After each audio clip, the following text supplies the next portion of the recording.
গণ অধিকার পরিষদের সভাপতি ও ডাকসুর সাবেক ভিপি নুরুল হক নূর এখনও ঢাকা মেডিকেল কলেজ হাসপাতালের আইসিইউতে চিকিৎসাধীন আছেন, তবে তার জ্ঞান ফিরেছে। শনিবার সকাল 7:05 তার ফেসবুক পেজ থেকে দেওয়া এক স্ট্যাটাসে লেখা হয়, নুরুল হক নূরের ওপর গতরাতে হামলার পর এখন পর্যন্ত তিনি আইসিইউতে চিকিৎসাধীন। এখন তার কিছুটা হুঁশ ফিরেছে, সবাই তার জন্য দোয়া করবেন।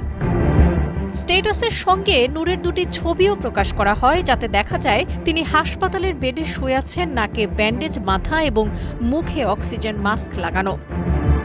এর আগে শুক্রবার রাতে কাকরাইলে জাতীয় পার্টির কার্যালয়ের সামনে ধাওয়া পাল্টা ধাওয়া ও ইটপাটকেল নিক্ষেপের ঘটনায় গুরুতর আহত হন নূর। রক্তাক্ত অবস্থায় সেখান থেকে দলীয় নেতাকর্মীরা তাকে উদ্ধার করে হাসপাতালে নেন। একাধিক ভিডিওতে দেখা গেছে নূরের মুখ থেকে বুক পর্যন্ত রক্তাক্ত, নাক ফেটে গেছে এবং তাকে স্ট্রেচারে করে হাসপাতালে নেওয়া হচ্ছে। পরে তাকে আইসিইউতে স্থানান্তর করা হয়।